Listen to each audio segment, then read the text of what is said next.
전 세계가 그날 한 문장을 듣고 멈췄습니다. 한국은 미국이 바다를 지켜주지 않으면 단 하루도 버티지 못하는 나라다. 그 말을 한 사람은 당시 세계에서 가장 강한 나라의 대통령이었습니다. 마이크 앞에서 웃으며 거의 농담처럼 던진 말이었습니다. 그리고 그 순간 펜타곤 상황실 안에서는 아무도 반박하지 않았습니다. 왜냐하면 그들 대부분이 그 말이 사실이라고 믿고 있었기 때문입니다. 그런데 단 4일 뒤, 그 믿음이 완전히 박살나는 일이 벌어집니다. 미국이 96시간 동안 단 하나도 못 치운 기뢰를 누군가가 단 20분 만에 제거해버린 겁니다. 그리고 그 시작은 펜타곤에 도착한 단 한 줄짜리 통보였습니다. 대한민국은 독자 작전에 들어갑니다. 그날 이후 세계는 더 이상 한국을 같은 눈으로 보지 않게 됩니다. 그리고 그 변화를 가장 먼저 가장 아프게 느낀 사람은 바로 한국을 가장 오래 오해해온 한 남자였습니다. 2026년 1월의 마지막 주 중동의 바다가 이상하게 움직이기 시작했습니다. 호르무즈 해협. 폭이 가장 좁은 곳은 불과 33km. 그러나 이 좁은 목을 통해 전 세계 석유의 약 20%가 지나갑니다. 하루에도 수십 척의 유조선이 수백만 톤의 화물이 이 한 줄기 바닷길을 통과합니다. 지구에서 가장 중요한 바닷길이라고 해도 과언이 아닙니다. 그곳이 하루아침에 멈췄습니다. 새벽 2시 오만 동쪽 해역에서 첫 신호가 잡혔습니다. 미군 해상 정찰기가 이상한 물체들을 포착한 겁니다. 처음엔 부유 쓰레기로 분류됐습니다. 그런데 몇 시간 뒤 한 척의 파나마 화물선이 원인 모를 폭발음과 함께 선체 손상 신호를 보내왔습니다. 그제야 분석팀은 깨달았습니다. 이건 쓰레기가 아니었습니다. 기뢰였습니다. 이란이 바다에 기뢰를 뿌린 겁니다. 그것도 수백 개가 아니라 수천 개를. 밤새 은밀하게 해협 전체에 걸쳐서 유조선들이 멈췄습니다. 화물선들이 멈췄습니다. 세계 경제를 움직이는 해상 동맥이 하룻밤 사이에 막혀버린 겁니다. 그리고 그 안에 한국 배가 있었습니다. 26척. 유조선 11척, 컨테이너선 9척, 화학물질 운반선 6척. 선원 총 인원 1832명. 그중 한 사람이 박준혁이었습니다. 나이 44. 부산 출신. 22살부터 배를 탄 22년 경력의 기관장이었습니다. 이번 항해는 12번째 호르무즈 통과였습니다. 그는 이 바다를 손바닥처럼 알고 있다고 생각했습니다. 그런데 그날 새벽 선장이 갑자기 모든 엔진을 정지시키라는 명령을 내렸을 때 그는 처음으로 이 바다가 낯설게 느껴졌습니다. 엔진이 꺼지자 배는 고요해졌습니다. 그런데 그 고요함이 편안하지 않았습니다. 움직이면 안 된다는 것을 몸이 먼저 알았습니다. 선원들은 아무 말도 하지 않았습니다. 누군가 창밖을 내다봤습니다. 검은 바다 위에 달빛이 퍼져 있었고 그 빛 아래로 뭔가가 둥실둥실 떠다니고 있었습니다. 박준혁은 그게 무엇인지 알았습니다. 밤이 깊어지자 어딘가에서 소리가 났습니다. 툭툭 선체에 뭔가 부딪히는 소리였습니다. 작은 소리였지만 상황실 안의 모든 사람이 그 소리를 들었습니다. 아무도 말하지 않았습니다. 그냥 서로의 눈을 봤습니다. 그리고 그 눈에서 같은 생각을 읽었습니다. 지금 우리는 지뢰밭 한가운데 있다는 것을. 이틀째 새벽 박준혁은 선실로 돌아가 핸드폰을 꺼냈습니다. 아내에게 메시지를 썼습니다. 처음엔 짧게 쓰려고 했습니다. 그런데 손가락이 멈추지 않았습니다. 큰애 학원비는 통장에 있고 작은애 생일이 다음 달이고 어머니 약은 냉장고 2번째 칸에 있다고. 보내고 나서 그는 한참 화면을 바라봤습니다. 그가 쓴 게 안부 메시지가 아니라 유언처럼 보인다는 걸 알면서도 지우지 않았습니다. 워싱턴 시각으로 같은 날 오전 10시 펜타곤 3층 합동작전센터에 불이 켜졌습니다. 긴 타원형 탁자 주위에 12명의 장교와 분석관이 앉았습니다. 화면 3개가 동시에 켜졌고 그중 하나에는 호르무즈 해협의 위성 사진이 펼쳐졌습니다. 배들이 점처럼 찍혀 있었습니다. 멈춰 있는 점들이었습니다. 로버트 켈러아는 탁자 오른편 끝에 앉아 있었습니다. 61살. 해군 분석관으로 시작해 국방부 전략평가실 수석으로 은퇴 직전에 있던 사람이었습니다. 그는 평생 바다를 분석해왔습니다. 걸프전을 분석했고 이라크 침공을 예측했고 중국 해군의 팽창을 경고하는 보고서를 3차례 썼습니다. 그래서 그는 자신이 이런 상황에서 무엇을 해야 하는지 누구보다 잘 알고 있다고 생각했습니다. 그는 위성 사진을 보고 곧바로 결론을 내렸습니다. 72시간이면 끝납니다. 탁자 주위에서 몇몇이 고개를 끄덕였습니다. 미 해군 제호 함대는 이미 바레인에 있었습니다. 이지스 구축함 2척, 소해함 3척, 수중무인 탐사기 8기. 세계 최강의 소해 전력이 이미 현장 근처에 있었습니다. 켈러안의 자신감은 근거 없는 게 아니었습니다. 그런데 회의가 끝날 무렵 브리핑을 맡은 젊은 분석관이 한마디를 덧붙였습니다. 기뢰 유형이 아직 완전히 파악되지 않았습니다. 부유 패턴이 불규칙합니다. 켈러안은 고개도 돌리지 않았습니다. 현장에서 보면 안다. 그게 전부였습니다. 회의는 끝났습니다. 대통령이 짧은 성명을 발표했습니다. 미국은 동맹의 해상 통로를 보호할 것이다. 그리고 기자들이 쏟아내는 질문 중 하나에 그는 웃으며 이렇게 답했습니다. 한국? 우리가 치워주면 당연히 돈은 내야지. 상황실에서 그 장면을 보던 누군가가 낮게 웃었습니다. 켈러안은 아무 말도 하지 않았지만 그 웃음이 틀렸다고 생각하지 않았습니다. 그는 오후에 자신의 사무실로 돌아가 한 보고서를 꺼냈습니다. 2년 전 자신이 직접 쓴 문서였습니다. 제목은 이랬습니다. 동맹 의존도 평가 대한민국 해군의 독자 작전 수행 능력에 관한 검토. 결론은 3줄이었습니다. 독자적 원의 작전 수행 불가. 미군 지원 없이는 호르무즈급 분쟁 대응 역량 제로. 실질적 자립 가능 시점 2035년 이후. 그는 그 문서를 책상 서랍 맨 위에 다시 넣었습니다. 어딘가 확인이라도 하듯이. 작전은 시작됐습니다. 첫날은 탐색이었습니다. 수중무인기가 투입됐고 소해함이 해협 입구에 접근했습니다. 상황실에는 실시간 데이터가 쏟아졌습니다. 기뢰 추정 위치 수십 개가 지도 위에 찍혔습니다. 켈러안은 그 지도를 보면서 고개를 끄덕였습니다. 예상대로였습니다. 그런데 다음 날 아침 지도가 달라져 있었습니다. 어제 찍어둔 점들이 위치가 바뀌어 있었습니다. 소나에 잡혔다가 사라졌습니다. 다시 잡혔을 때는 다른 곳이었습니다. 조류를 타고 움직이는 부유 기뢰였습니다. 살아있는 것처럼 해협 안을 표류하고 있었습니다. 좌표가 의미가 없었습니다. 접근하는 동안 기뢰가 이미 다른 곳에 가 있었습니다. 이틀이 지났습니다. 제거된 기뢰는 없었습니다. 사흘째 밤 소해함 한 척이 기뢰와 28m 거리까지 접근했습니다. 선체 아래 감지 센서가 비명처럼 경보를 울렸습니다. 함장은 즉각 후진 명령을 내렸습니다. 배가 물러나는 데 걸린 시간은 4분이었습니다. 4분 동안 아무도 말하지 않았습니다. 상황실도 조용했습니다. 그 조용함 속에서 켈러안은 처음으로 이것이 자신이 생각하던 문제가 아닐 수도 있다는 걸 느꼈습니다. 4일째 오후 작전 사령관이 펜타곤에 보고를 올렸습니다. 내용은 단 한 문장이었습니다. 현재 전력으로는 부유 기뢰 제거 작전의 안전한 수행이 불가합니다. 켈러안은 그 문장을 3번 읽었습니다. 그리고 전화를 들었습니다. 작전 중단 검토를 건의하는 전화였습니다. 그게 96시간이었습니다. 세계 최강 해군이 단 하나의 기뢰도 제거하지 못한 채 바다에서 물러나는 데 걸린 시간이. 펜타곤 3층, 그날 오후 회의실 안의 공기는 달랐습니다. 며칠 전에 자신감이 사라진 자리에 뭔가 다른 것이 들어와 있었습니다.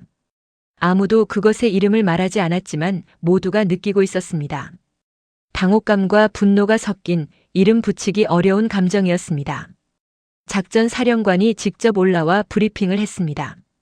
화면에는 지난 96시간의 작전 경로가 표시됐습니다. 탐지 위치가 얼마나 자주 바뀌었는지, 접근 시도가 몇 번이나 중단됐는지, 그리고 제거 성과가 정확히 얼마인지. 마지막 숫자 옆에는 아무것도 없었습니다. 0이었습니다. 누군가가 먼저 입을 열었습니다. 부유 기뢰를 이 규모로 살포한 건 처음입니다. 기존 소의 교리로는 대응이 안 됩니다. 그 말이 끝나기도 전에 다른 목소리가 치고 들어왔습니다. 교리가 없는 게 문제가 아니라 우리 배가 다가가는 동안 기뢰가 먼저 움직인다는 게 문제입니다. 탁자 위에 짧은 침묵이 내려앉았습니다. 켈러아는 창밖을 봤습니다. 워싱턴의 하늘이 회색이었습니다. 그는 34년 동안 이런 자리에서 수많은 어려운 결정을 분석해왔지만 이렇게 아무것도 손에 잡히지 않는 느낌은 처음이었습니다. 상황이 통제되지 않는 게 아니라 처음부터 다른 종류의 문제였다는 게 이제야 보이기 시작했습니다. 결론은 빠르게 났습니다. 전면 철수. 모든 소의 전력을 안전 수역으로 후퇴시킨다는 명령이었습니다. 새로운 장비가 도착하고 새로운 전술을 검토하는 동안 작전을 중단한다는 것이었습니다. 말은 그렇게 포장됐지만 방 안에 있던 사람들 모두 그게 무슨 뜻인지 알았습니다. 세계 최강의 해군이 기뢰 하나 못 치우고 물러나는 것이었습니다. 그날 저녁 대통령의 SNS 계정은 조용했습니다. 며칠 전 한국이 돈 낼 것이라고 웃으며 말하던 사람이 아무 말도 하지 않았습니다. 그 침묵이 그 어떤 말보다 크게 들렸습니다. 같은 시각 박준혁이 탄 배의 기관실은 사흘째 엔진이 꺼진 채로 있었습니다. 비상 발전기만 조용히 돌아가고 있었습니다. 식수가 줄고 있었습니다. 식료품도 계산이 시작되고 있었습니다. 선원들은 하루에 한 번씩 갑판에 나와 바다를 봤습니다. 뭔가 달라진 게 있는지 확인하는 것처럼. 그런데 달라진 건 없었습니다. 기뢰는 여전히 떠다니고 있었고 바다는 여전히 막혀 있었습니다. 박준혁은 그날 밤 선실 침대에 누워 천장을 봤습니다. 눈이 감기지 않았습니다. 귀를 세웠습니다. 또 그 소리가 날까봐. 툭 하는 그 소리. 그는 선원 생활 22년 만에 처음으로 바다가 무서웠습니다. 그때였습니다. 선장의 목소리가 인터컴을 통해 울렸습니다. 전 선원 브리핑 룸으로. 목소리가 평소와 달랐습니다. 더 낮았고 더 조심스러웠습니다. 선장이 들고 온 건 국내 뉴스 하나였습니다. 한국 국방부가 기자회견을 열었다는 내용이었습니다. 그리고 그 자리에서 국방부 장관이 짧게 말했다고 했습니다. 상황실은 잠시 술렁였습니다. 박준혁은 그게 무슨 뜻인지 정확히 이해하지 못했습니다. 아직 구체적인 내용은 없었습니다. 그냥 뭔가가 움직이려 한다는 느낌이었습니다. 그는 그날 밤 아내에게 다시 메시지를 보냈습니다. 이번엔 짧게 썼습니다. 뭔가 움직이는 것 같아. 조금만 기다려. 서울 용산 국방부 청사. 외부에서 보기엔 그날도 다른 날과 다를 게 없었습니다. 제복 입은 사람들이 들어가고 나왔습니다. 차들이 줄을 섰습니다. 기자들이 입구 근처에서 기다렸습니다. 그런데 건물 안지하 1층 합동작전센터 안은 달랐습니다. 사흘째 거의 잠을 못 자고 있는 사람들이 화면을 응시하고 있었습니다. 화면에는 26척의 선박 위치가 찍혀 있었습니다. 점들은 사흘째 움직이지 않았습니다. 참모총장이 자리에 앉으며 말했습니다. 미국이 철수 결정을 내렸다는 게 확인됐다. 외교부 채널로 공식 통보가 왔다. 추가 전력이 도착하는데 최소 2주가 걸린다고 한다. 방 안에서 아무도 말하지 않았습니다. 2주. 선원들이 그 안에서 버틸 수 있는지 그 자리에 있는 누구도 확신할 수 없었습니다. 잠시 후 해군 소해전력 담당 대령이 앞으로 나왔습니다. 나이 48. 이름은 이상훈. 그는 노트북을 열지 않았습니다. 그냥 섰습니다. 저희한테 준비된 게 있습니다. 그 한마디였습니다. 스크린에 도면이 올라왔습니다. 처음엔 잠수함처럼 보였는데 크기가 달랐습니다. 길이 12m, 폭 2.8m, 조종사 없음, 무인 수상함이었습니다. 정확한 명칭은 자율소의 수상무인정. 해수면을 이동하면서 기뢰를 탐지하고 AI 알고리즘이 실시간으로 부유 패턴을 예측하고 기뢰의 이동 경로를 선점해서 제거하는 방식이었습니다. 사람이 탑승하지 않기 때문에 기뢰와 근접해도 인명피해가 없었습니다. 누군가 물었습니다. 실전 검증이 됐습니까? 이상훈이 답했습니다. 국내 훈련에서는 됐습니다. 실전은 이번이 처음입니다. 방 안이 다시 조용해졌습니다. 첫 실전. 기뢰 수천 개. 26척의 선박. 1800명의 선원. 무게가 무거운 선택이었습니다. 참모총장이 물었습니다. 언제 움직일 수 있습니까? 지금 당장 움직이면 36시간 안에 현장에 도착합니다. 총장은 시계를 봤습니다. 그리고 고개를 들어 방안을 한번 봤습니다. 다들 그를 봤습니다. 아무도 말을 보태지 않았습니다. 안다. 두 글자였습니다. 그리고 그날 오후 늦게 펜타곤에 팩스 한 장이 도착했습니다. 외교부 채널을 통한 공식 통보였습니다. 대한민국 국방부 명의였습니다. 내용은 네 줄이었습니다. 대한민국은 자국 선언 및 선박 보호를 위해 독자적 소외 작전을 개시합니다. 작전 구역은 호르무즈 해협 북위 26도 이남 전 해역입니다. 미군 작전과의 충돌을 방지하기 위해 사전 통보합니다. 작전 개시 시각 현지 시간 기준 다음날 새벽 4시. 켈러안이 그 문서를 받아든 건 워싱턴 시각 오후 3시였습니다. 그는 2번 읽었습니다. 그리고 옆에 서 있던 직원에게 건넸습니다. 한국 해군이 뭘 가지고 있는지 당장 전부 뽑아봐. 직원이 나가자 켈러안은 창가로 걸어갔습니다. 그리고 잠시 밖을 봤습니다. 워싱턴의 하늘은 여전히 회색이었습니다. 그 저녁 상황실에서는 또 한 번 웃음이 터졌습니다. 어떤 장교가 말했습니다. 사람도 못 들어가는데 배를 보낸다고. 다른 목소리가 거들었습니다. 정치적 제스처지. 뭘 실제로 하겠어. 켈러안은 그 웃음소리를 들었습니다. 며칠 전 자신이 했던 웃음과 같았습니다. 그는 그것이 마음에 걸렸지만 그 이유를 그 순간에는 설명하지 못했습니다. 호르무즈 해협 현지 시간 새벽 4시 7분. 바다는 어두웠습니다. 별이 낮게 깔렸고 바람이 없었습니다. 파도는 낮았지만 너울이 있었습니다. 그 너울 위로 검은 수송함 한 척이 조용히 이동했습니다. 불빛을 최소화한 채였습니다. 무게는 가벼웠고 속도는 느렸습니다. 그 뒤로 하나씩 내려지기 시작했습니다. 작은 배들이었습니다. 길이 12m. 흰색 선체에 센서 어레이가 뭉쳐있는 앞부분. 뒤에는 수중암 2개. 조종석은 없었습니다. 조종사가 없었습니다. 선원도 없었습니다. 그냥 배였습니다. 하나, 둘, 셋 12척이 수면 위에 내려졌습니다. 그리고 바다 위에서 12척이 스스로 움직이기 시작했습니다. 워싱턴 펜타곤 합동작전센터 새벽 12시 17분. 켈러안은 자리에 앉지 않았습니다. 서 있었습니다. 화면에 위성 화상이 실시간으로 들어오고 있었습니다. 12개의 점이 해협 안으로 천천히 움직이고 있었습니다. 그 앞쪽에 빨간 점들이 흩어져 있었습니다. 기뢰 추정 위치들이었습니다. 누군가 말했습니다. 접근 중입니다. 화면에서 12개의 점이 빨간 점들 사이로 들어갔습니다. 상황실이 조용해졌습니다. 그냥 보고 있었습니다. 4분이 지났습니다. 아무 일도 없었습니다. 12개의 점은 계속 움직였습니다. 7분이 지났습니다. 빨간 점 하나가 이동했습니다. 12개의 점 중 하나가 방향을 틀었습니다. 따라가는 것처럼 보였습니다. 켈러안이 앞으로 한 발 나왔습니다. 11분이 지났습니다. 그 무인정이 기뢰에서 6m 거리까지 접근했습니다. 상황실 안에서 누군가 숨을 들이켰습니다. 14분이 지났습니다. 수중암이 전개됐습니다. 17분. 수중암이 기뢰에 닿았습니다. 그리고 20분 12초 후 작은 폭발이 일어났습니다. 수면 위로 물기둥이 솟았습니다. 선체를 해치지 않는 통제된 폭발이었습니다. 기뢰가 제거됐습니다. 상황실이 완전히 조용해졌습니다. 켈러안은 화면을 봤습니다.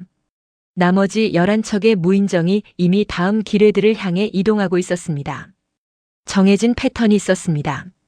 무리지어 움직이되 서로 겹치지 않았습니다. 한 척이 탐지하면 다른 척이 추적하고 또 다른 척이 접근했습니다. 마치 살아있는 생물처럼 서로 통신하면서 움직이고 있었습니다. 누군가 말했습니다. 제거 하나 완료 확인.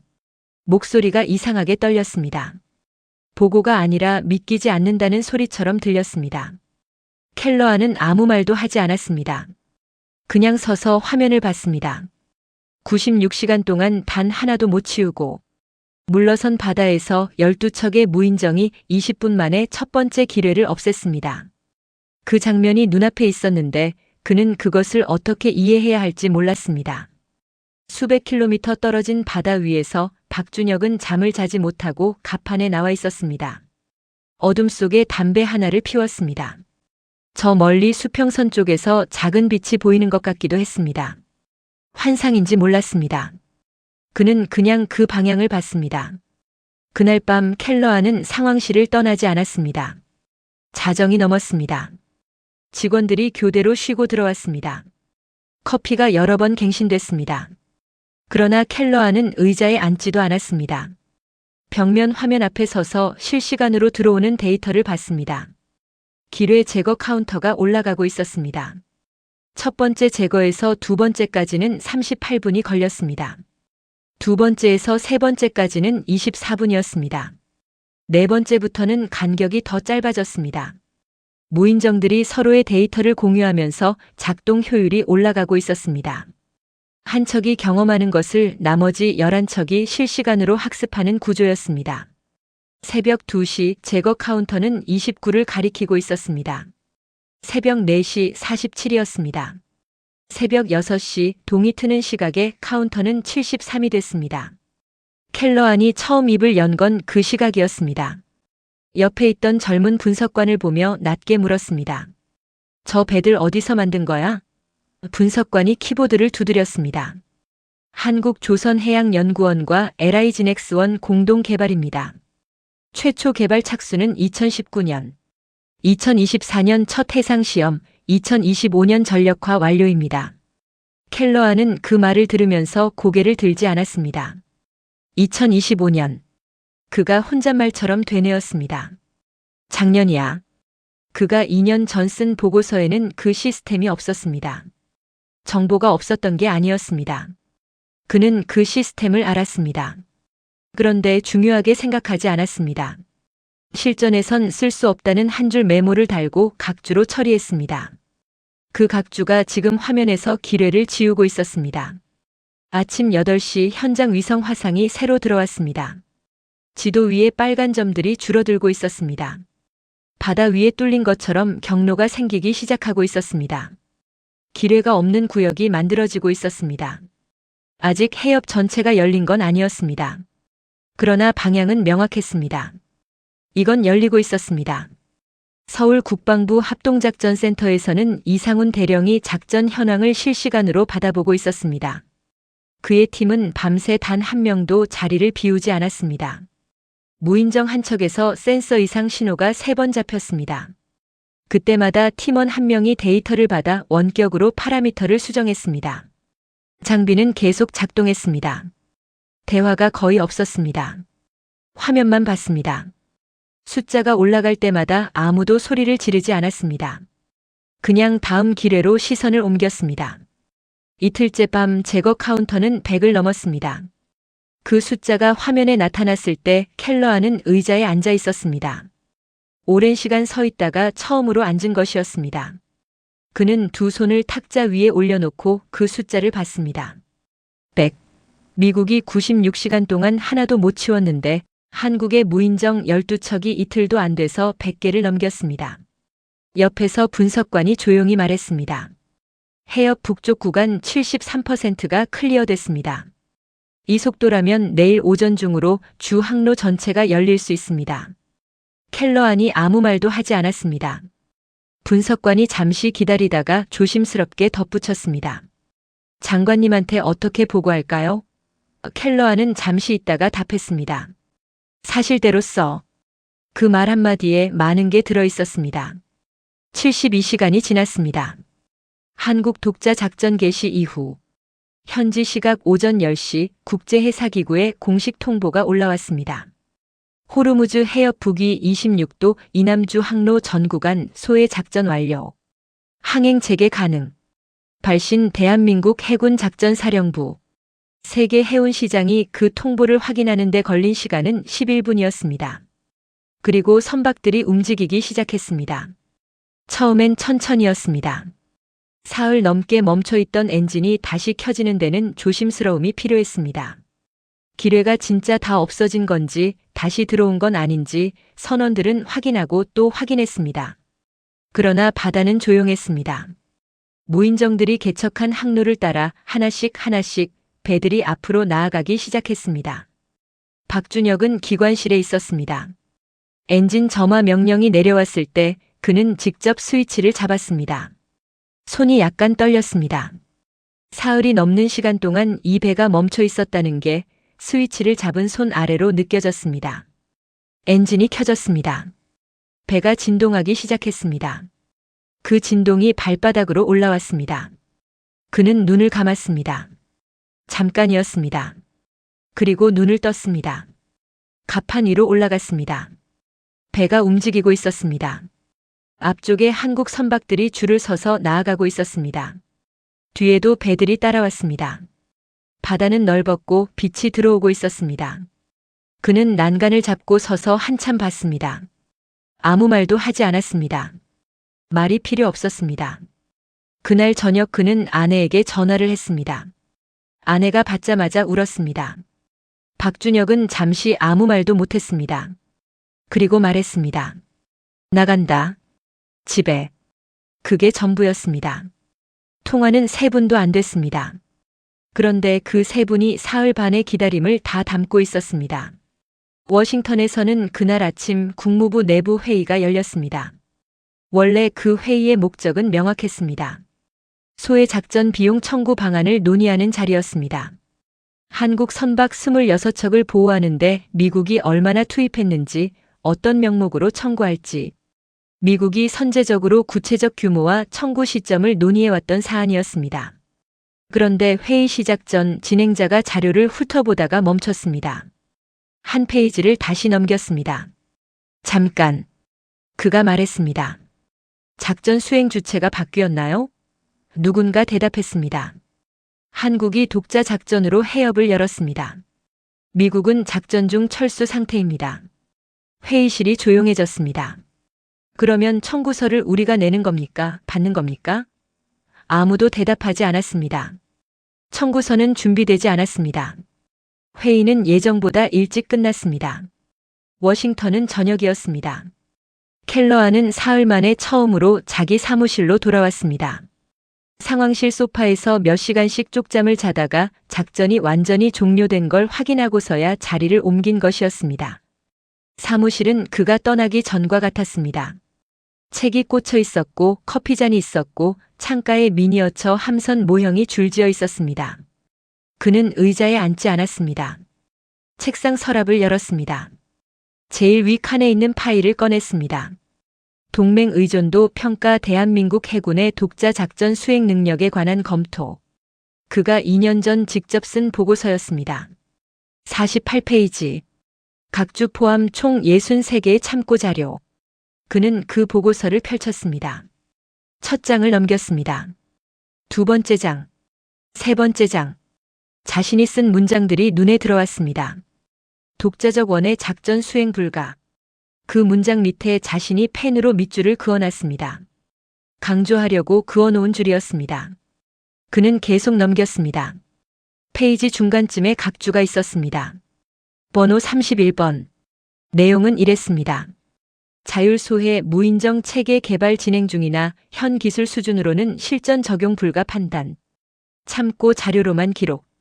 그 아래 작은 글씨로 덧붙여진 메모가 있었습니다. 그의 필체였습니다. 과대평가주의. 켈러아는 그 글씨를 한참 봤습니다. 과대평가주의. 그게 자신이 쓴 말이었습니다. 그리고 그 과대평가주의라고 부른 시스템이 96시간 동안 세계 최강 해군이 실패한 바다에서 72시간 만에 기뢰 100개 이상을 제거하고 26척의 선박을 살려냈습니다. 그는 보고서를 덮었습니다. 그리고 잠시 앉아 있었습니다. 바깥에서 차 소리가 들렸습니다. 청사복도에서 발소리가 났습니다. 그는 그 소리들을 들으면서 자신이 지난 몇십 년간 쌓아온 것들을 생각했습니다. 분석, 평가, 보고서, 결론. 그는 그것들을 자신의 일이라고 생각했습니다. 정확한 판단을 내리는 것이 자신의 역할이라고 믿었습니다. 그런데 그 판단이 틀렸습니다. 그것도 아주 크게 아주 오랫동안. 그는 보고서를 다시 들었습니다. 그리고 일어났습니다. 쓰레기통이 책상 옆에 있었습니다. 그는 보고서를 반으로 접었습니다. 그리고 쓰레기통에 넣었습니다. 소리가 없었습니다. 그는 창가로 걸어갔습니다. 워싱턴의 밤이 깔려 있었습니다. 포토맥 강이 멀리 빛을 반사하고 있었습니다. 그는 한참 그걸 봤습니다. 강물이 흘러가는 방향을, 그 강이 흘러들어가는 바다의 방향을, 그 바다 너머 이미 닫혔다가 다시 열린 해협을 생각했습니다. 그는 아무 말도 하지 않았습니다. 할 말이 없어서가 아니었습니다. 이 순간에 어떤 말도 충분하지 않을 것 같아서였습니다. 그날 밤 국제금융시장에서 유가가 소폭 하락했습니다. 해협이 다시 열렸다는 신호였습니다. 세계의 경제 전문가들이 수치를 분석했습니다. 뉴스 채널들이 화면을 갱신했습니다. 그 어딘가에서 아직 해협을 통과 중인 한국 선박들의 항적이 조용히 이어지고 있었습니다. 박준혁이 탄 배도 그 줄에 있었습니다. 부산을 향해, 집을 향해 사흘 반 만에 다시 움직이는 엔진을 싣고, 그리고 워싱턴의 한 사무실에서 쓰레기통 안에 들어간 보고서 한 권이 조용히 구겨지고 있었습니다. 아무도 그 장면을 보지 않았습니다. 카메라도 없었고 기자도 없었습니다. 그냥 혼자만의 시간에 한 남자가 자신이 틀렸다는 걸 인정한 것이었습니다. 그 인정이 어떤 선언보다, 어떤 뉴스 헤드라인보다 더 무거웠습니다.